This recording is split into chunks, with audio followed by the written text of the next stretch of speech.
Hello everyone. ये video में मैं how to clear all India bar exam AIB 19 part 6 discuss करने जा रहा हूँ। यहाँ पे मैं type 3 questions which are to be solved first वो मैं डिस्कस कर रहा हूँ। टाइप 3 है question based on illustration. Illustration से रिलेटेड 4 से 5 मार्क के क्वेश्चंस हर साल पूछे जाते हैं, बिटवीन 4 to 5 मार्क्स। इसके एग्जाम्पल देख लेते हैं। Question number 1, A with the intention of causing Z to be convicted of a criminal conspiracy writes a letter in imitation of Z's handwriting purporting to be addressed to an accomplice in such criminal conspiracy and puts the letter in a place which he knows that the officer of the police are likely to search. A has committed an offence under option A, section 256 of IPC, option B, section 192 of IPC, option C, section 195A of IPC, and option D, section 201 of IPC. अब देखो यहाँ पे इसका answer ढूंढने का दो तरीके हैं। इसका आंसर ढूंढने का हमारे पास दो तरीका है। पहला तो हमें ऑप्शंस में बताया गया कि ये कौन सा एक्ट है। आईपीसी में इसका आंसर मिल जाएगा, तो आईपीसी में डायरेक्टली सेक्शन 192, 195, 201 और 256 हम देखेंगे। ठीक है, सीक्वेंस में जा रहे हैं। पहले 192 आता है, फिर 195A, फिर 201 और 256। उन सबके इलस्ट्रेशंस हमें देखने हैं। इलस्ट्रेशन डायरेक्ट में आपको मिल जाएंगे, तो उससे आपको डायरेक्ट आंसर मिल जाएगा। दूसरा तरीका, सपोज एक्ट यहाँ पे मेंशन नहीं होता, आपको यहाँ पे एक्ट का हिंट नहीं दिया गया, फिर भी क्वेश्चन में आपको एक टर्मिनोलॉजी दिया गया, वो क्या है? Criminal conspiracy. अब उतना आपके पास आइडिया होना चाहिए कि क्रिमिनल कंस्पिरेसी जो है वो आईपीसी में या फिर न्यू बीएनएस एक्ट में दिया गया है। तो इंडेक्स में से आपको क्रिमिनल कंस्पिरेसी के सेक्शंस देखने हैं और वो सेक्शन के अंदर इलस्ट्रेशन आपको देखना है जहां पे सेम इलस्ट्रेशन आपको दिया होगा। इसका एग्जाम्पल हम लोग इसको सॉल्व करते हैं। तो यहाँ पे मैं आईपीसी का सेक्शन देख रहा हूँ। आईपीसी में मैंने कहा था 192, 195A, 201 एंड 256 देखेंगे। हम लोग अकॉर्डिंगली देख रहे हैं। सबसे पहले 192 में चलते हैं।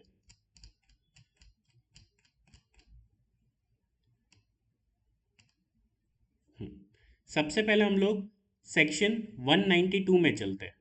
हमें डिटेल में पढ़ना ही नहीं है, हमें सिर्फ देखना है कि सेम टू सेम क्या इलस्ट्रेशन यहाँ पे दिया हुआ है। A with the intention of causing Z, बस इतना ही हमें देखना है। यहाँ पे कहीं दिया हुआ है ए पुट्स ज्वेल, नहीं है। A makes a false entry, नहीं है।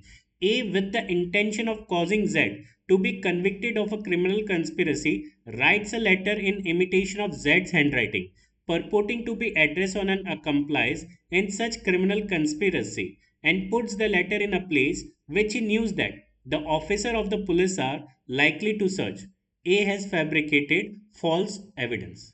तो आप देख सकते हैं कि यहाँ पे बैठे बिठाया पूरा इलस्ट्रेशन दिया गया है। तो देखो, दूसरे इलस्ट्रेशन में हमें जाने की ज़रूरत ही नहीं है। और अगर क्रॉस वेरीफाई भी करना है तो आप बाकी के भी सेक्शन में जा सकते हैं। फॉर एग्जाम्पल 195A इसके बाद है। 195A, तो देखिए 195A में इलस्ट्रेशन दिया ही नहीं है। उसके बाद 201, 201 पे भी चल जाते हैं। 201 में आप देख सकते हैं उसमें भी एक इलस्ट्रेशन है, बट उससे सिमिलर नहीं है। और उसके बाद क्या था? 256, 256 में भी चले जाते हैं। 256 भी देख लेते हैं। तो यहाँ पे 256 में भी आप देख सकते कोई इलस्ट्रेशन नहीं दिया गया डायरेक्ट में। तो यहाँ पे आपको डायरेक्टली आंसर मिल गया। Answer is B, section 192। तो इस तरह से आपको इलस्ट्रेशन बेस्ड रिलेटेड क्वेश्चंस के आंसर ढूंढना है। और एक एग्जांपल ले लेते हैं। ए places men with firearms at the outlets of a building and tells Z that they will fire at Z if Z attempts to leave the building. A is wrongfully restrains Z. Option B, wrongfully confines Z. Option C, both A and B. And option D, none of the above. अब देखो यहाँ पे ये जो illustration है उसमें आपको act कहीं पे भी हिंट नहीं दिया गया, नहीं क्वेश्चन में नहीं आंसर में आपको एक्ट बताया गया, बट आपको आंसर में आपको कुछ टर्मिनोलॉजी दिया गया, रॉन्गफुली रिस्ट्रेन, रॉन्गफुली कन्फाइंड। अब इतना आपको नॉलेज होना चाहिए कि ये आईपीसी या न्यू बीएनएस एक्ट में ये टर्मिनोलॉजी दिया गया है, wrongfully restrain and wrongfully confined. और अगर आपको वो भी नहीं पता तो आपको एक सिंपल चीज करनी है, टाइम कंज्यूम होगा बट आपको क्या करना है, मोस्टली देखो ये जितने भी इलस्ट्रेशन है वो प्रोसीजरल सब्जेक्ट में आपको नहीं मिलेंगे, सब्सटेंशियल लॉ में आपको इलस्ट्रेशन मिलेंगे। फॉर एग्जांपल कॉन्ट्रैक्ट हो गया, आईपीसी हो गया, बीएनएस एक्ट हो गया, हाँ बीएसए एविडेंस एक्ट से भी पूछा जा सकता है। तो जितने भी सब्सटेंशियल है या कुछ प्रोसीजरल लॉज है उसमें से ही आपको इलस्ट्रेशन पूछा जाएगा। तो आपको क्या करना है, इंडेक्स लेना है, और इंडेक्स में आपको, हमने कौन सा वर्ड यूज किया हुआ यहाँ पे, रॉन्गफुली रिस्ट्रेन, तो हमें इंडेक्स में देखना है रॉन्गफुली रिस्ट्रेन कहाँ पे दिया गया है। मैं अभी के लिए टाइम वेस्ट ना हो इसलिए डायरेक्टली आपको सेक्शन पे ले जा रहा हूं, बट आपको वर्ड देखना है इंडेक्स में रॉन्गफुली रिस्ट्रेन या कन्फाइन कहां पे दिया गया है।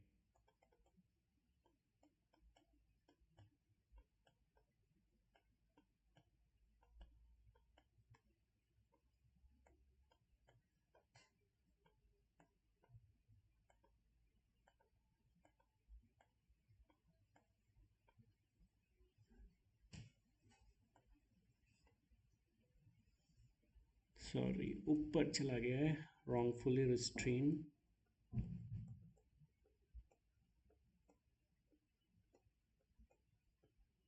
हाँ, अब देखो सेक्शन 339 में आप देख सकते हैं रॉन्गफुली रिस्ट्रेन, और उसी के नीचे आप देख सकते हैं रॉन्गफुली कन्फाइन।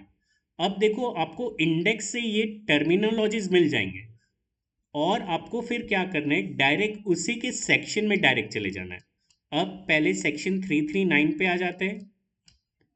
339 पे आ जाने के बाद ये हम लोग 339 पे आ चुके हैं, उसके बाद हमें क्या करना है, direct same to same illustration दिया गया, a places man with fire arm, बस इतना ही आपको यहाँ पे नोटिस करना है। क्या यहाँ पे इलस्ट्रेशन में ए नहीं दिया हुआ है, a causes Z to go with in the world space नहीं है, a places man with fire arms at the outlet of a building and tell Z that they will fire at Z if Z attempts to leave the building, A wrongfully confines Z। तो देखो यहाँ पे 340 में आपको ये illustration same to same दिया गया, तो 339 इसका आंसर नहीं है, मतलब रॉन्गफुली रिस्ट्रेन नहीं है, रॉन्गफुली कन्फाइन है। तो यहाँ पे आंसर मैं यहाँ पे चेंज भी कर देता हूँ, गलत था, तो आंसर बी यहाँ पे करेक्ट है। क्यों? क्योंकि अभी हमने इलस्ट्रेशन में भी देखा ना, 340 में रॉन्गफुली कन्फाइनमेंट में सेम टू सेम इलस्ट्रेशन दिया गया है, तो इसका आंसर क्या है, रॉन्गफुली कन्फाइनमेंट। तो इस तरीके से आप इलस्ट्रेटिव आंसर्स ढूंढ सकते हैं। मैं 5 क्वेश्चंस आपको होमवर्क में दे रहा हूं, इसी मेथड के साथ आप आंसर को अटेम्प्ट करना ताकि आपको एग्जाम में आप अटेम्प्ट आंसर कर सके। Question number 1, A incites a dog to spring upon Z without Z's consent if A intends to cause injury, fear or annoyance to Z। Option A uses force to Z, option B, A assaulted Z, option C, A uses criminal force to Z, and option D, none of the above।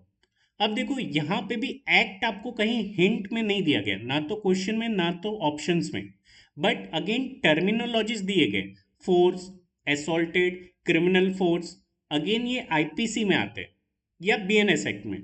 तो IPC में index में जाके force कहाँ पे है, assault कहाँ पे है, क्रिमिनल फोर्स कहाँ पे, उन तीनों के सेक्शंस में इलस्ट्रेशन में जाके देखिएगा कि कौन सा इसमें सेम टू सेम इलस्ट्रेशन वहां पे मेंशन किया गया है, that will be your answer. तो आप अपने आंसर्स कमेंट सेक्शन में मुझे बताइएगा। Question number 2, A causes cattle to enter upon the field belonging to Z, intending to cause and knowing that he is likely to cause damage to Z's crop. A has committed mischief.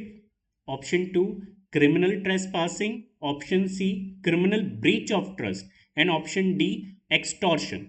यहां पे भी same to same आपको act नहीं बताया गया, but आपको terminologies दी गई है, mischief, criminal trespass, criminal breach of trust and extortion.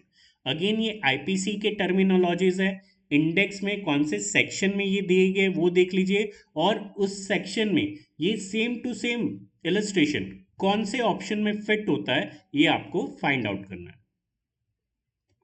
Question number 3, A intentionally and falsely leads B to believe that certain land belongs to A and thereby induces B to buy and pay for it. The land afterwards becomes the property of A, and A seeks to set aside the sale on the ground that at the time of the sale he had no title. He will not be allowed to prove his want of title. Which section of the Evidence Act is applicable? Option A, Section 92, Option B, Section 124, Option C, Section 115 and Option D, Section 101. अब देखो ये question में आपको act बताया गया कि ये evidence act में आपको मिल जाएगा, और आपको स्पेसिफिक सेक्शन भी बताया गया ऑप्शंस में, तो उन सेक्शंस में जाके देखिएगा कि ये सेम टू सेम इलस्ट्रेशन कहाँ पे है, और वो आपका आंसर हो जाएगा। तो ये ओपन बैर एग्जाम में आप ये टाइप के क्वेश्चंस के आंसर कर सकेंगे।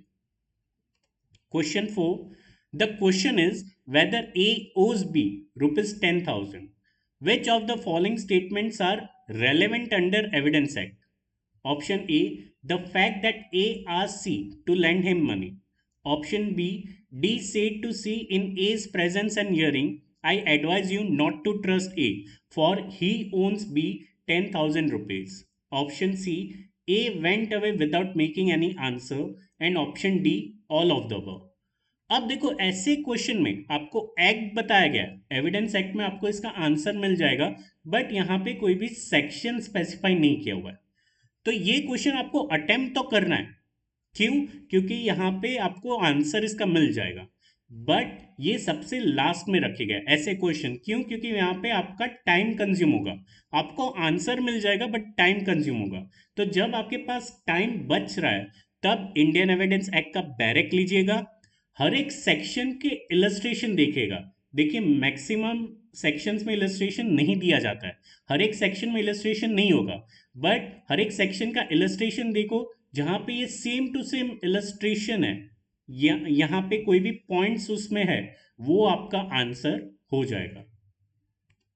And lastly, A residing in Delhi publishes in Kolkata statements defamatory of B.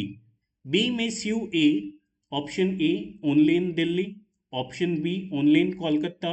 Option C, in both the place of Delhi and Kolkata. And option D, either in Kolkata or in Delhi. अब देखो यहाँ पे आपको again act नहीं बताया गया और section भी नहीं है। आपको पता होना चाहिए कि ये क्वेश्चन जो है कौन से एक्ट को बिलोंग कर रहा है। तो यहाँ पे एविडेंस एक्ट आ जाएगा, यहाँ पे डिफामेटरी है तो आईपीसी भी हो सकता है, डिफामेटरी है तो टॉर्ट भी हो सकता है, और कॉन्ट्रैक्ट भी हो सकता है। तो यहाँ पे सॉरी कॉन्ट्रैक्ट नहीं होगा क्योंकि डिफामेशन है, तो यहाँ पे वो पर्टिकुलर एक्ट को लेके आपको इलस्ट्रेशन देखना है कि ये सेम इलस्ट्रेशन कौन से पर्टिकुलर एक्ट और सेक्शन में एप्लीकेबल है। बट जहाँ पे डायरेक्टली आपको एक्ट और सेक्शन नहीं बताया गया उसको एंड में रखिएगा ताकि आपके पास टाइम रहे उसको ढूंढने के लिए। जहां पे भी डायरेक्टली आपको एक्ट बताया गया है वो पहले अटेम्प्ट कीजिएगा क्योंकि वो तुरंत ही आपको मिल जाएंगे जहां पे एक्ट और सेक्शन बताया गया है। बट जहां पे एक्ट या सेक्शन नहीं बताया गया उसको आप ढूंढिएगा, बट लास्ट अटेम्प्ट रखिएगा ताकि आपके पास इनफ टाइम रहे उसको ढूंढने के लिए। तो ये था हमारा next type of questions which are generally asked in AIB exam. तो इलस्ट्रेशन से रिलेटेड 4 से 5 मार्क के क्वेश्चंस हर साल पूछे जाते हैं। Thank you.